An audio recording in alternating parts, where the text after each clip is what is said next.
সে আমরা বনের বিপদে করিল যুদ্ধ করতে রাবণ কি করিল ভালো কারণ কি বলছিল ওই রামকে কিছু একটা মনের ভিতর আঘাত দিবে বলে এটা কিন্তু কি করেছিল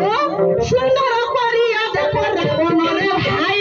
কি কর্ম করিল দেখো না বলিল নাই এই যে ওইখানে দেখো মায়ার সীতা এইখানে দেখো কি করিল হেলা মায়া সীতা কিন্তু দেখো করিল তৈয়ারি করিয়া দেখো কি করিল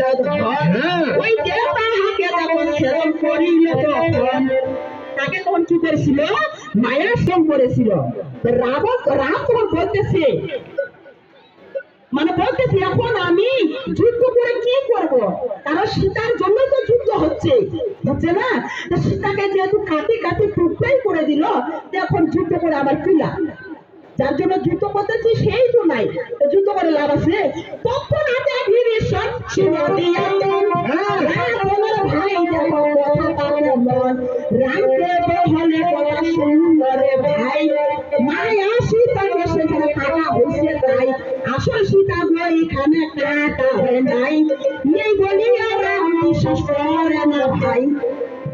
ভীষ্মদেব বলতেছে ওখানে সীতাকে কাটা হয়ে নাই ওখানে মায়া সীতাকে কাটা হয়েছে কিন্তু রাম বিশ্বাস করে না তখন বিশ্ব কি করলো জানো তখন বিভীষণ কি করিল ভাই ওইখানে যজ্ঞ করিল ভাই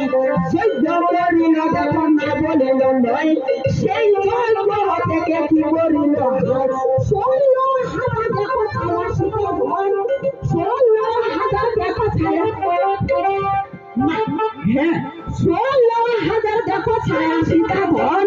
কি করিল দেখো দাদা কথা লাগে মন তৈয়ারি করিল দেখো না বলিল নয় আমাকে বিশ্বাস করার জন্য বলে আমার ভাইয়ের কথা আমার ভাইয়ের ভিতরে হিস্ট্রি তো আমি জানি রাবণের ভাই বিভীষণ না ওর হিস্ট্রি আমি জানি ওই যে আসল সীতাকে কাটে নাই মায়া সীতাকে কাটিছি তো শুন যদি বিশ্বাস যদি না হয় এই যজ্ঞ থেকে আমি 16,000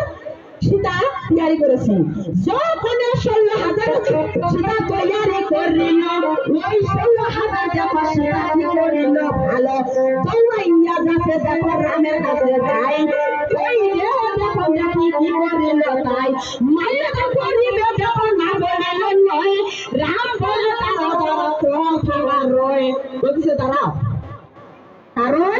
এই জন্যে আমি তোমার সে আশা পূরণ করতে পারবো না আমি তোমার আশা পূরণ করবো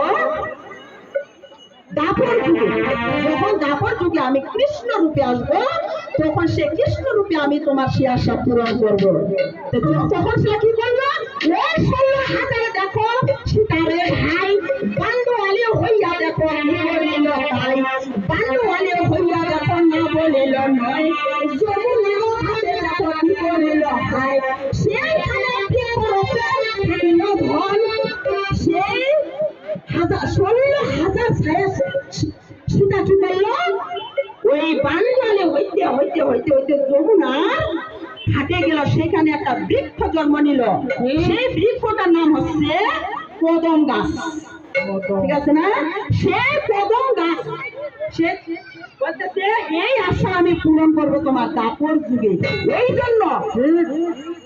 শ্রীকৃষ্ণ কি করেছিল ওই কদম গাছে তারা ছিল বলে তাদের মনের আশা পূরণ করবে বলে ওই কদম তলায় কদম গাছে কিন্তু সব সময় বাঁশি বাজায়